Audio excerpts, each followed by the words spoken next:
आज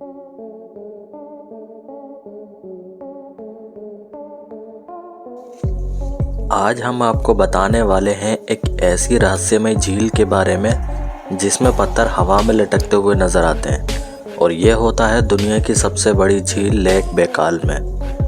प्रकृति कई बार बेहद नाजुक और हैरान करने वाली रचना करती है। दुनिया की सबसे बड़ी झील में सर्दियों में कुछ पत्थर हवा में ऐसे लटक जाते हैं जैसे कोई पानी की बूंद हो। इन लटकते हुए पत्थरों को दूर से देखकर ऐसा लगता है कि ये हवा में है, लेकिन ये हवा में नहीं बल्कि बर्फ की बेहद पतली और नाजुक नोक पर टिके होते हैं। हाल ही में वैज्ञानिकों ने इस रहस्य को सुलझाया कि आखिरकार ऐसा होता क्यों है।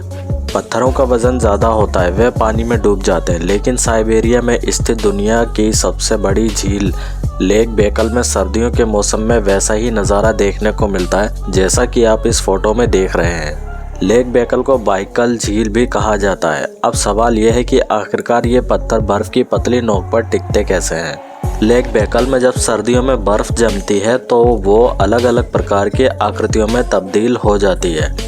इसमें एक प्रक्रिया होती है सब्लिमेशन, यानी बर्फ का ऊपर की तरफ जाना। सर्दियों में जैसे ही तापमान घटता है, पानी अलग अलग रूपों में बर्फ में बदल जाता है। ऐसे में अगर झील के नीचे से ऊपर की तरफ किसी तरह का सब्लिमेशन होता है तो उसके ऊपर मौजूद वस्तु बाहर आ जाती है, जिसकी वजह से वो हवा में लटकी हुई दिखाई देती है।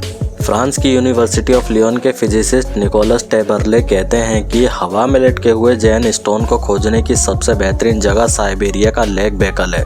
यहाँ पर तो गर्मियों में भी तापमान माइनस में रहता है, सर्दियों में ये स्थिति और खतरनाक हो जाती है। हवा में लटकते जैन स्टोन को देखना बेहद मुश्किल है, इसलिए प्रकृति का यह हैरान करने वाला नज़ारा बेहद मुश्किल से होता है। साइबेरिया की नेचर फोटोग्राफर ओल्गा जीमा ने हाल ही में जैन स्टोन की तस्वीरें ली, जिसमें से एक फोटो उन्होंने अपने इंस्टाग्राम पर भी शेयर की। इस तस्वीर के लिए बेस्ट ऑफ रसिया फोटो प्रतियोगिता में सर्वोच्च पुरस्कार भी मिला है। ओल्गा कहती हैं कि यह तस्वीर शांति और संतुलन को दिखाती है। ये प्रकृति के संतुलन को इतनी खूबसूरती से दिखाती है कि कोई भी हैरान रह जाएगा।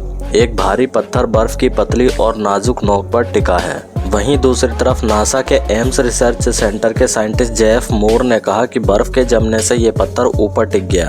ये परिभाषा गलत है, क्योंकि बर्फ ऊपर जमती है, झील के अंदर तक बर्फ नहीं जमती। नीचे पानी का बहाव होता है, बहता हुआ पानी किसी भी भारी वस्तु को ज्यादा नहीं हिलाता जब तक कि बहाव में तेजी ना हो। इस बात को प्रमाणित करने के लिए निकोलस टेबरले ने अपने प्रयोगशाला में एक एक्सपेरिमेंट भी किया। निकोलस टेबर ने लैब में 30 मिलीमीटर चौड़े धातु की तस्तरी को बर्फ के टुकड़े के ऊपर रखा। इसके बाद उसे फ्रिज ड्रायर में रखा गया, जिसमें हवा निकालकर आर्द्रता यानी ह्यूमिडिटी को कम किया गया। इससे बर्फ सब्लिमेशन की प्रक्रिया शुरू कर देता है। टेबरले ने देखा कि धातु की तस्तरी के नीचे की बर्फ सब्लिमेट नहीं कर रही थी, बल्कि उसका निचला हिस्सा ये 8 से 10 मिलीमीटर प्रतिदिन की गति से सब्लिमेट हो रहा था। कुछ दिनों बाद लैब में वैसा ही नजारा बना जैसा लेक बैकाल में देखने को मिलता है। इसके बाद टेबरले और उनके साथियों ने ये निष्कर्ष निकाला कि सर्दियों में लेक बैकाल के ऊपर मौजूद बादल सूरज की रोशनी को तितर बितर कर देते हैं, उसकी दिशा को परिवर्तित कर देते हैं। हवा और गर्मी कम होती है, इसलिए ह्यूमिडिटी खत्म हो जाती है। धीरे धीरे जैन स्टोन के नीचे की बर्फ सब्लिमेट करने लगती है और पत्थर एक छतरी की तरह बर्फ के ऊपर टिक जाता है, जिस वजह से पत्थर के नीचे की बर्फ पिघलती नहीं है